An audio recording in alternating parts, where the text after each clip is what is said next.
5 years ago, 2 US special agents on a covert mission were ambushed by hitmen from Mexico's deadliest drug cartel. The sole survivor of that attack was Victor Avila, and he's never spoken about what he witnessed that day. He tells us how his partner was murdered, how their own government betrayed them both, and of a political cover-up that persists to this day at the very highest level here in Washington, D.C.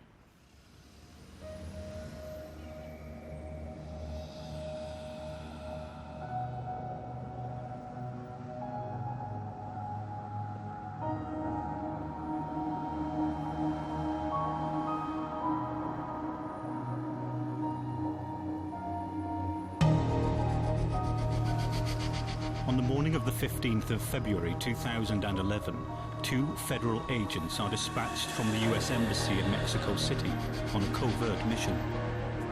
They have been ordered to pick up surveillance equipment for an operation that is part of the never-ending war on drugs. But the senior agent has serious concerns about the route that has been chosen.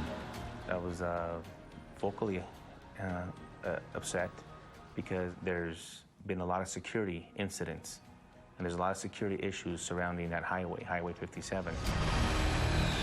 The 2 men have been ordered to travel along one of the most dangerous roads in Mexico.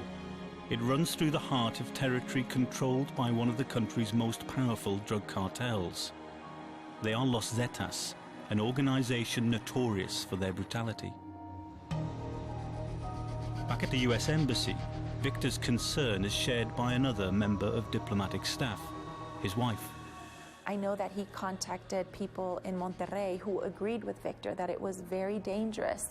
I felt like I was in the Twilight Zone. Like, how can this be possible? I can't believe they're sending you there.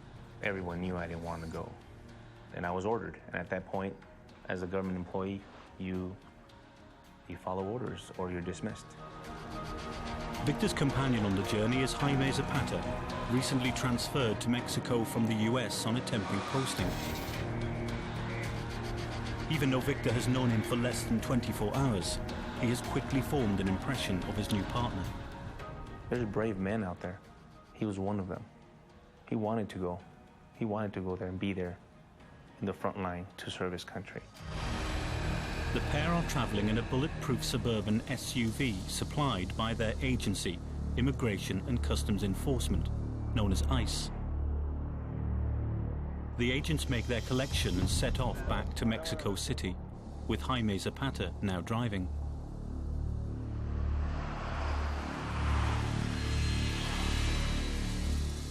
I was on the phone. I called my supervisor.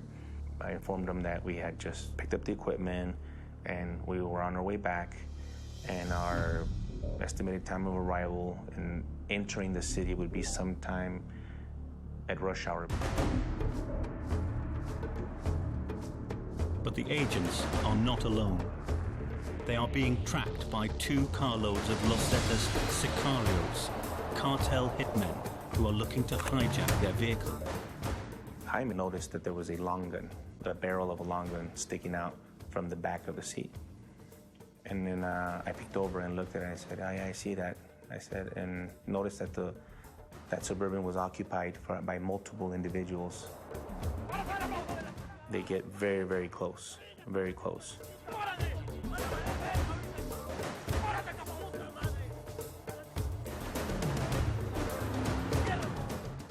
I tell Jaime, you're not gonna pull over. You're not gonna pull over. Go, go, go, go, go. Eventually what they do is they conduct like a rolling roadblock.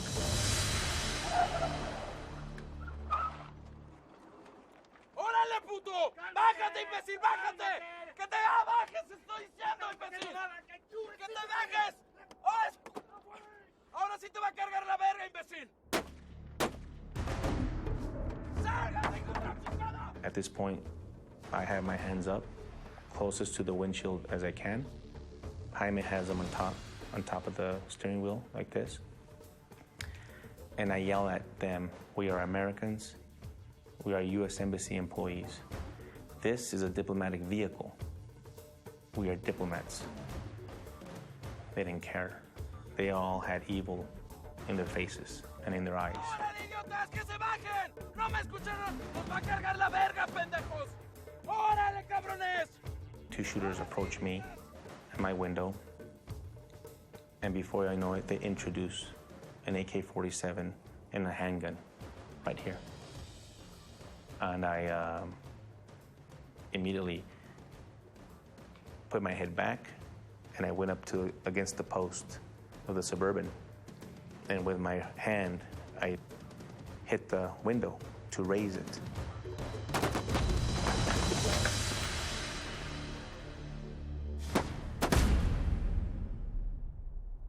There's nowhere to run. We're trapped in the front 2 seats. And I could see Jaime get hit with the handgun. And then I see him get hit with the AK-47 in his leg. I went back to the button, and eventually they pulled the barrels out and the window went up. And then they sprayed it with bullets. Jaime is yelling at me, "I'm shot, I'm hit." I said, "Go, go, go, go, go, go, go, go." And he wouldn't go, so I, with my left hand, grab the gear shift and slam it down. I push Jaime's right leg onto the gas pedal. The vehicle just rolls into the median with no power. Jaime is telling me that he's gonna die. I tell him that he's not, that I'm calling for help. But he was bleeding profusely. I could not do anything to control his leg, the wound in his leg. And I see a SUV drive out, and I think that they're leaving, but it stops and does a U-turn.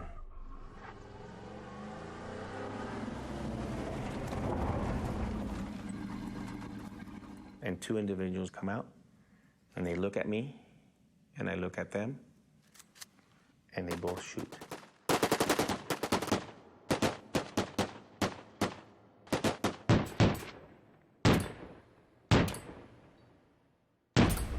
It takes me a couple of seconds to realize that the bullets, that they're not coming in, that the glass is stopping the rounds.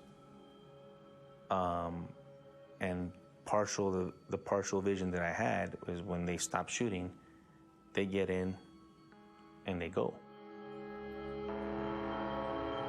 I realized that I had been shot in my chest here and in my leg. And so my left leg looked like a watermelon, and it was bleeding profusely.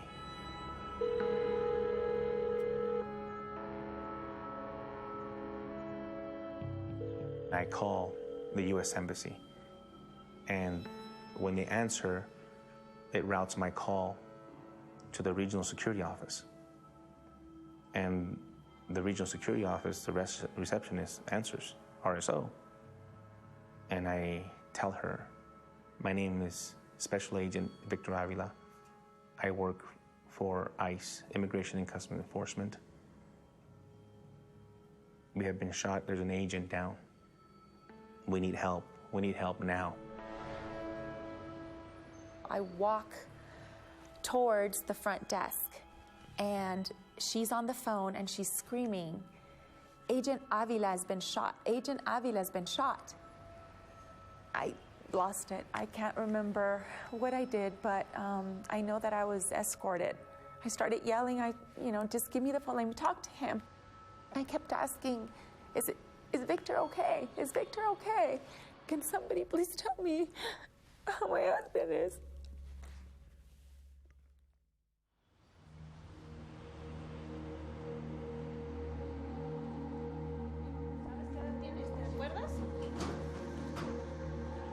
Within an hour of contacting the US Embassy, Victor and Jaime are airlifted to the nearest hospital. Yet even while receiving treatment, Victor does not feel safe from the assassins. I was terrified to show up to the hospital. I know, being an agent, that the cartels kill people at hospitals when they don't finish them off on the field. I know that. I've seen that numerous times. They wanted to put an IV on me, I refused. They wanted to give me a sedative because my blood pressure was very high, and I refused. The last thing I wanted to be was impaired and not be able to think straight. Eventually, a coworker of mine shows up, and it was so happy to see an American. And eventually everyone showed up. FBI, DEA, U.S. Marshals, Secret Service. Everyone showed up to show their support. Help arrived too late for Victor's partner that day, Jaime Zapata, who succumbed to multiple gunshot wounds. Jaime was 32, one of 5 brothers in a family with traditional links to law enforcement. He had served his country as an ICE agent for 5 years. My older son went into the bedroom. He says, "Mom, Jaime's dead." So that was very difficult. It was just a bad nightmare. And then just reality sinks, and we are not ever going to see my son again. And it hurts very much. The head of Homeland Security, Janet Napolitano, called the ambush an attack against all those who serve our nation, and she vowed to hunt down those responsible. But instead of swift justice for the Zapatas and the Avilas, it was the start of a 5-year nightmare. The number one word that I think of is, we've been failed. It dawned to us that this was bigger than what we thought. This had a lot more to do with something that I think the government was trying to cover up.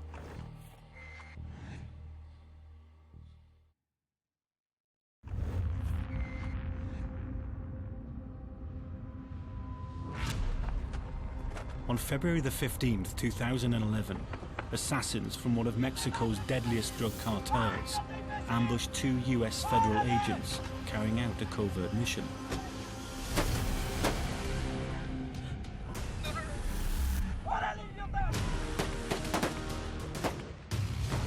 Special Agent Jaime Zapata was shot and fatally wounded.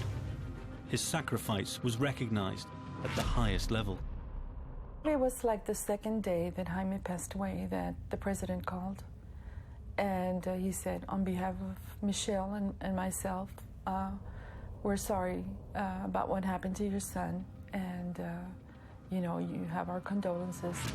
Victor Avila was also shot. He too was initially treated as a hero, but within a year, that was all to change. Throughout his distinguished career as a special agent, Victor Avila had shown nothing but the utmost loyalty to his government and his country.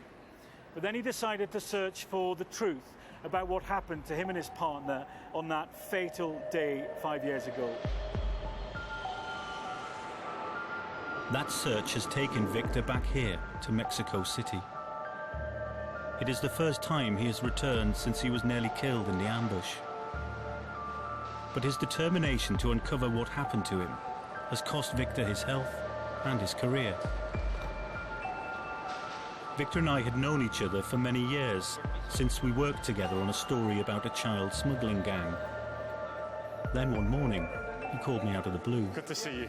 Good to see you again. Nice to see you again. Welcome to Mexico. Victor wanted to talk to me about the shooting on Highway 57 and his subsequent treatment by the US government over the past 5 years. My duty as a special agent to them did not matter. My service, my personal service to them did not matter, and that to me is a betrayal. And he started by telling me about the row he had with his bosses at the US Embassy prior to his mission. I said, why are we picking up this equipment by highway, by land, when it could be easily sent via diplomatic pouch? And I was told that all of that was already explored. And the supervisors decided that it was going to be picked up by me and Jaime. And it now turns out that Victor had every reason to be concerned about his safety.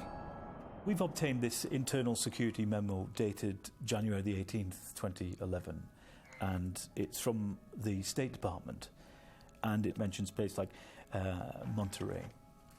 And it says, do not travel through these prohibited areas. It's not worth the risk. Were you aware of this memo? Absolutely. We all received that. Every U.S. employee of the U.S. Embassy received that memo via email. 2 weeks after the State Department say, don't drive on that road, don't go to Monterey, it's not worth the risk, you're being sent there. Absolutely.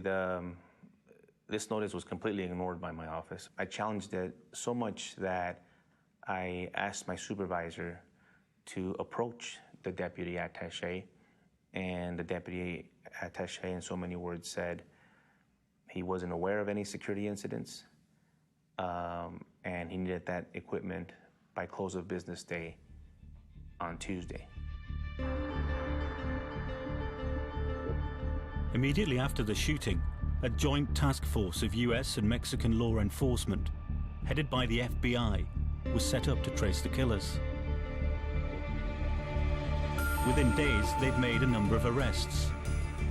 The leader of the cartel hit squad was identified as Julian Zapata Espinoza, a Los Zetas foot soldier.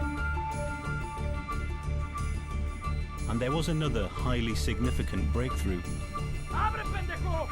The weapon that was used to murder Jaime Zapata was identified as a Romanian-manufactured AK-47.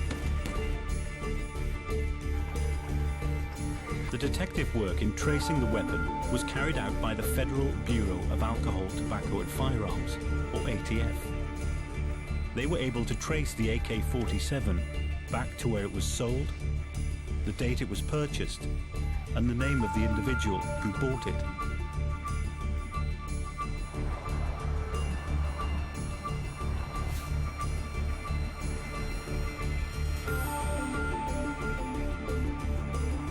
Lancaster is a small suburban community situated 15 miles from downtown Dallas. It is the home of 27-year-old Attilio Osorio, known as Junior, a tattoo artist and self-confessed gun obsessive. He went to school here, and then after school he had a number of a string of odd jobs that he worked at. And he had an older brother named Ran Ferry, who'd been in the military. I think Otilio had always had a fascination with firearms. And I think Ran Ferry approached him about helping him acquire firearms, and that's how it started. A former US Marine with tours of duty in Afghanistan and Iraq, Ran Ferry Osorio was also arrested and subsequently imprisoned following the gun trace. The murder weapon was bought from a stall at a gun fair run by Off-Duty Armory, also in the Dallas suburbs. Attilio Osorio told police officers it was meant to be his lucky gun. Its purchase cost him a 7-year prison sentence.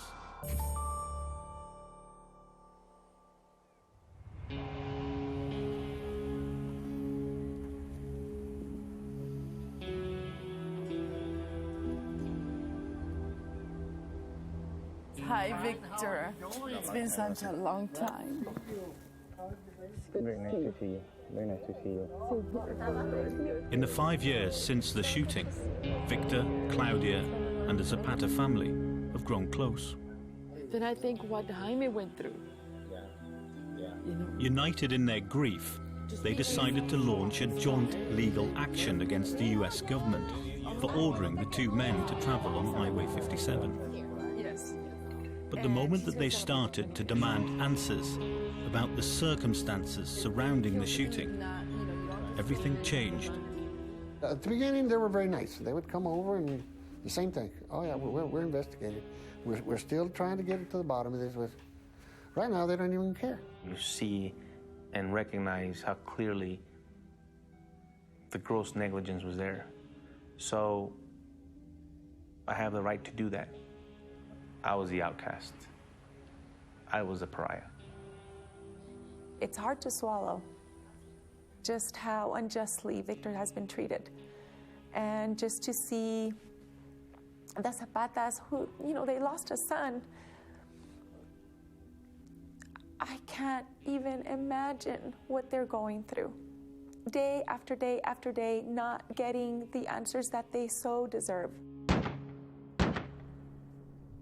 Both families began to suspect that the government's refusal to engage with them over the shooting might extend beyond their claim for criminal negligence.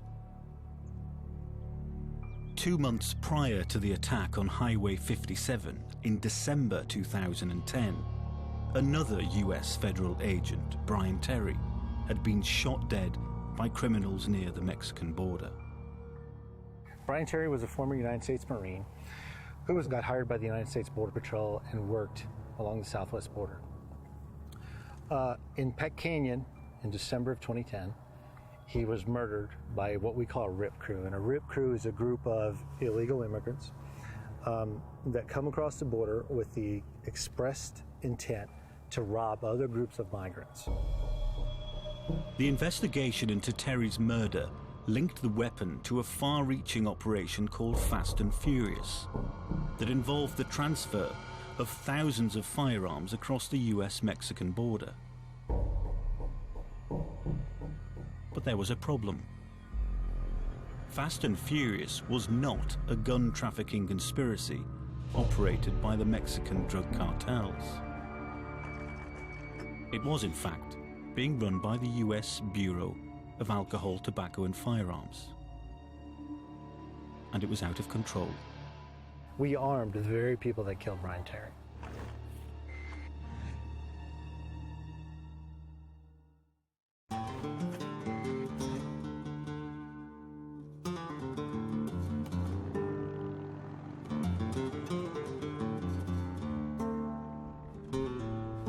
Special Agent John Dodson is a 10-year veteran of the Bureau of Alcohol, Tobacco and Firearms, at one time attached to an elite unit.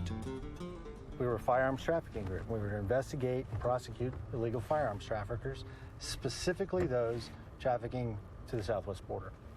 And ultimately, these firearms that were being trafficked, the ones that we were supposed to be investigating and stop, were ending up in the hands of the cartels in Mexico. Dodson is also one of America's bravest whistleblowers, the man who exposed Operation Fast and Furious, the country's biggest law enforcement scandal for a generation. John Dodson worked at the ATF's Phoenix, Arizona field office for a team called Strike Force 7.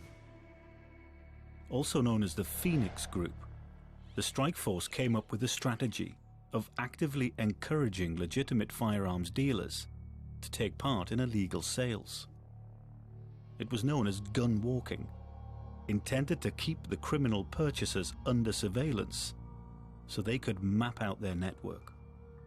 The idea was to track the weapons from the US into the hands of Mexico's drug cartels. The cartel members would then be prosecuted for gun possession and for any crimes associated with their use.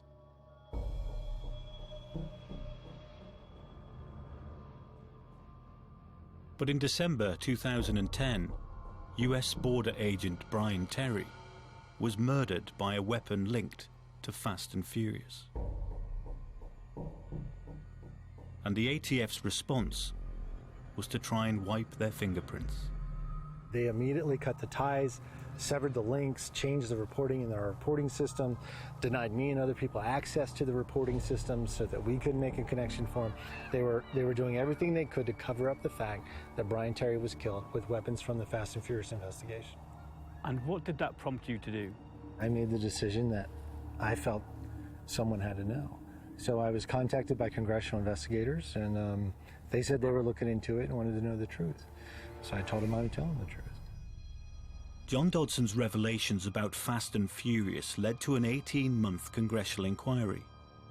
But repeated attempts to get the whole truth about this or the existence of other gun-walking operations proved fruitless.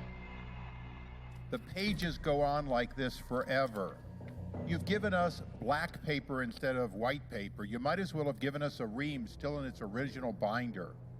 How dare you make an opening statement? How dare you make an opening statement of cooperation? One of the many reports that followed the investigation labeled Fast and Furious a failed operation. It criticized the policy of gun walking to the Mexican drug cartels as marred by missteps, poor judgments, and called it an inherently reckless strategy. Despite the damning conclusions, there is a sense here in Congress that the full extent of the gun-walking scandal has yet to be revealed. In all of your years, have you ever known such a refusal to pass on the information that should be in the public domain? Not where it's so obvious that there was a violation of federal law. I wouldn't want to say that there aren't other departments. Every department stonewalls to some extent. But I'm tenacious. I'm going to go after it. I think I have that reputation. It's taken more time because we've had more stonewalling on Fast and Furious and gun running than any other investigation I've done. And that's over a 35-year period of time. Victor Avila is also certain that there is more to come out. He is convinced that his case, where weapons were transferred from the US to a Mexican cartel, must in some way be linked to the wider scandal.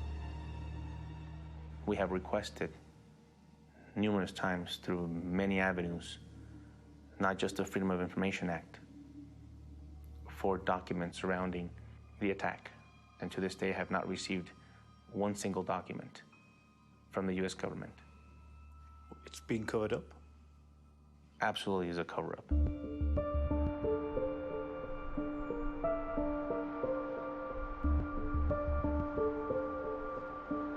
If there is a cover-up, then I reckon the best place to start is back in Texas.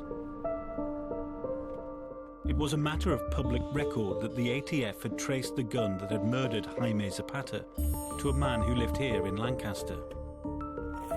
Following his arrest, Atilio Osorio pleaded guilty to firearms charges, and that meant his defense and any other evidence has never been heard in court. So the next stop was Atilio's lawyer to see if he could shed any light on the case.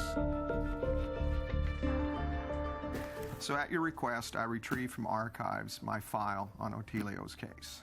This file, like any criminal file, contains all the pleadings in the case by the parties, all the legal memoranda, all the research, the witness interviews I conducted, the notes that I made that derive from the discovery I was provided, correspondence with witnesses, correspondence with my client, just materials you would expect in any federal case. And can we take a look at it now? No. I think most of the material in this box is still governed by protective orders or derived from protective orders. And my understanding of the orders of the court are that they're, to the extent there's any materials in here that might be governed by the protective order, I'm not permitted to disclose them to anybody. So I can't see what's in the box? No, not without permission of the court. At all? At all. How unusual is it that after criminal proceedings have been concluded, that a protective order is still in place, preventing someone like me seeing the contents of this box? In my experience, it's unusual. Bruce Anton had made it clear he was not prepared to risk contempt of court and criminal proceedings by discussing the matter any further. And now my only chance lay with a formal approach to the Assistant US Attorney in Dallas. Mr. Tremblay, I emailed you requesting some information from an evidence file.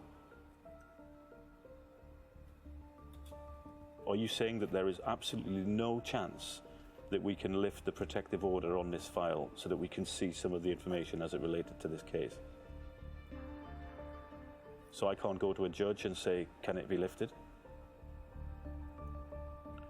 They're in place for a reason. But could I go to a judge and ask for it to be lifted? Yes, I understand. Okay, thank you so much. The very short answer there was that it is unlikely, if not impossible, that we'll ever get access to this file. He just said it was not going to happen.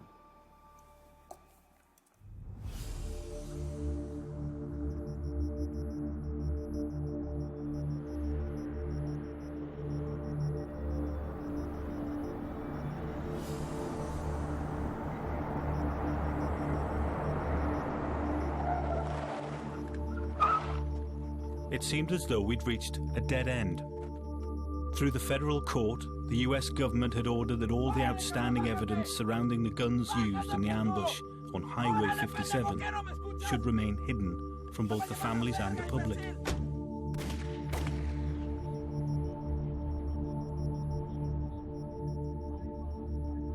But several weeks into our investigation, all that was to change.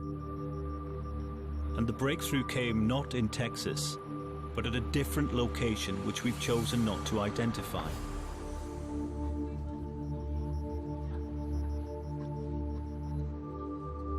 We received material crucial to our investigation. It included a 750-page ATF report of investigation into both the Osorio brothers. From what I was able to piece together, the report suggested that the purchase of the murder weapon had not been an isolated incident. Also contained in the files, a copy of an undercover surveillance video. The subjects, Ranferi Osorio and his brother Attilio. They appeared to be discussing some sort of illicit gun deal. And I was now beginning to understand why the authorities were going to such lengths to keep everything under wraps.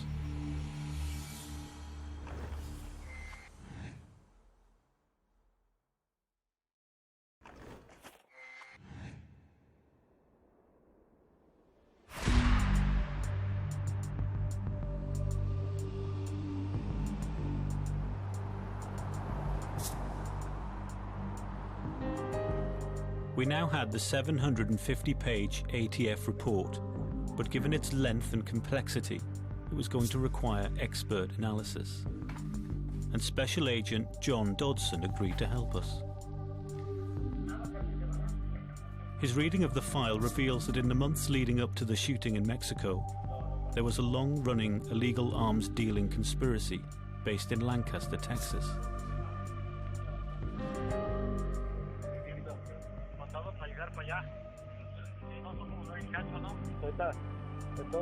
The ringleader was 32-year-old Ranferi Osorio, who had recruited his younger brother Attilio to buy and sell guns.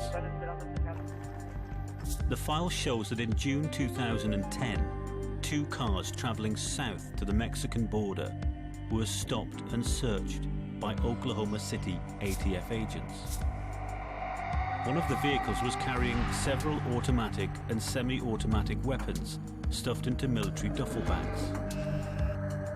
One of these bags also contained a US Marine Corps identity tag, clearly marked with Ranferi's name and address. Despite the clear link between Osorio and the gun seizure, no action was taken, and the incident was not officially logged until 9 months later, a serious violation of ATF rules that require a maximum of 5 days.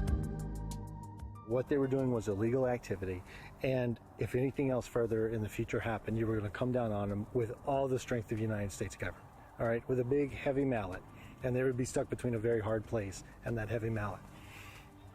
So, had you done what you should have done, you could have stopped it, if by nothing more than scaring the hell out of them and putting them on notice. But because no action was taken, the Osorio brothers' gun-buying operation was allowed to continue. Dodson's investigation reveals that 3 months later, a trace was carried out on 2 more guns that had been found at a crime scene.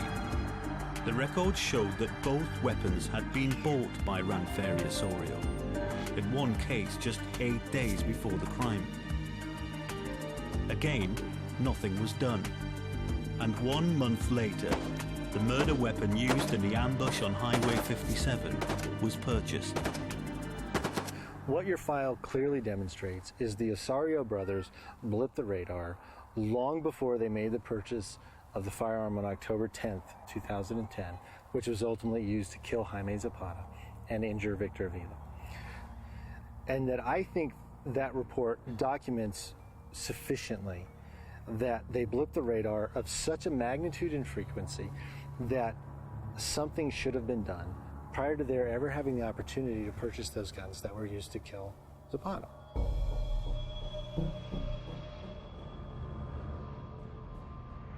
The trace files contain no record of any further contact between the ATF and the Osorio brothers leading up to the time the gun was bought.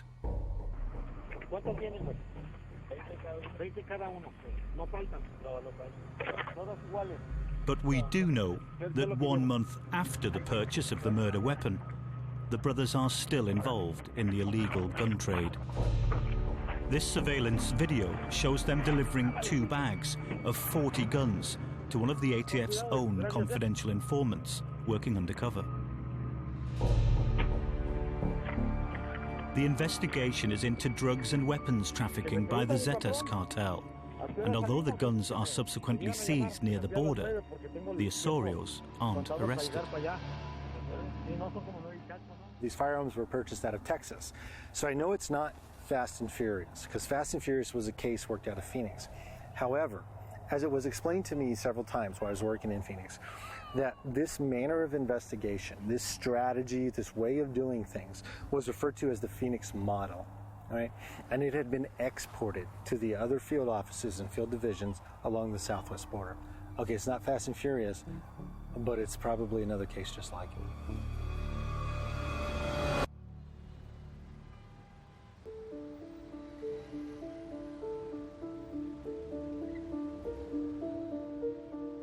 Every single attempt by Victor Avila, by the Zapata family, by the US Congress, and now by us, to find out the truth about the events leading up to the shooting in Mexico has been consistently blocked. The federal authorities say they can't comment on ongoing criminal inquiries, but those investigations have lasted for 5 years now, and the most senior elected officials in the land are now saying enough is enough. Once we had the ATF report, we forwarded it to Senator Grassley, the man who has spent 5 years determined to get the whole truth about the gun-walking scandal. The significance is that it's an outrage that that information wasn't given to Congress when we asked for it. It's an outrage that that information wasn't given to the family.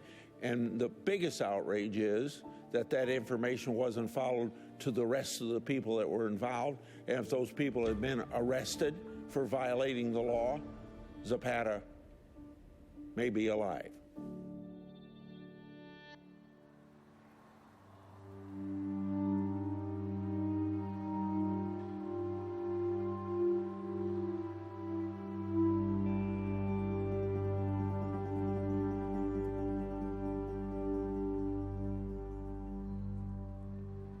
We think about Jaime every day, and I think where he would be at right now. I think about what I can do as a mother to find justice for him. He was a human being. He was a great person, great personality. He had a great life ahead of him, and it was cut short because someone made the wrong decision.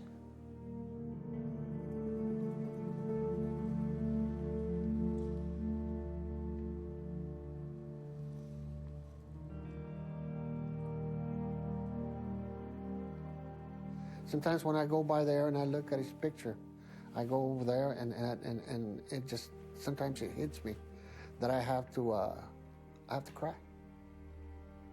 Because I remember the good times that when Jaime was a happy-go-lucky person.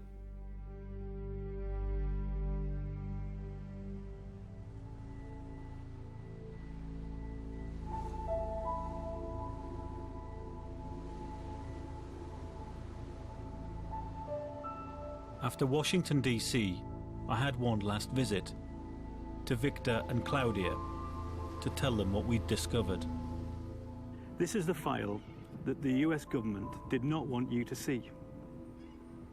And this is the file that they didn't want us to see either. I'm not saying that within this file are all the answers. But what I am convinced about is that there is new information here that you have been, until this moment, denied.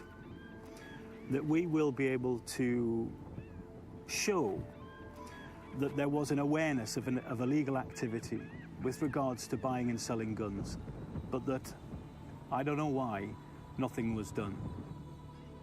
On June the 15th, a duffel bag containing weapons was found by special agents. Together we went through the 750-page Bureau of Alcohol, Tobacco and Firearms report and their surveillance footage. And I explained how the ATF had known for months that the Osorio brothers were selling guns that were turning up at crime scenes.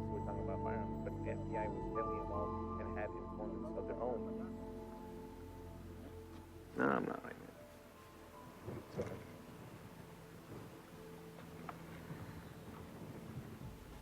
Okay.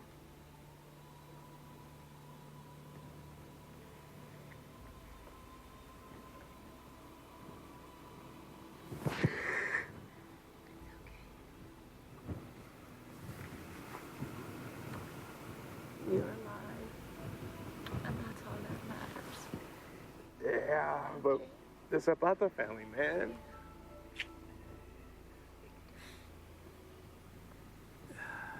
It's gonna come to light.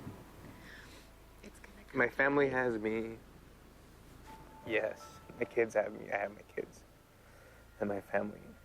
Zapata still don't have their son.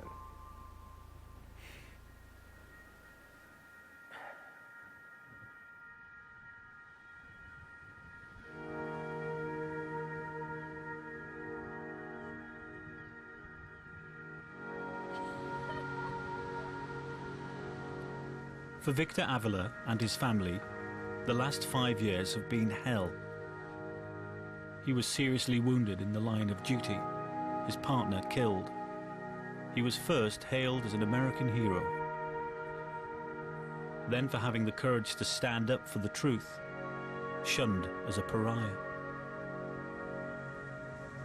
Even though he now feels vindicated, Victor Avila still believes that justice has yet to be served. Now we know that they knew. And although they've continued to deny, skate, we know that they knew now. The bottom line is that the government has to be held accountable. Individuals need to be held accountable. No one has been held accountable for the death of Jaime and my injuries. No one. An agent was killed in the line of duty in a foreign country, and no one has been held accountable. Not the White House, not the Department of Justice, not the Department of Homeland Security, ATF. No one has been held accountable.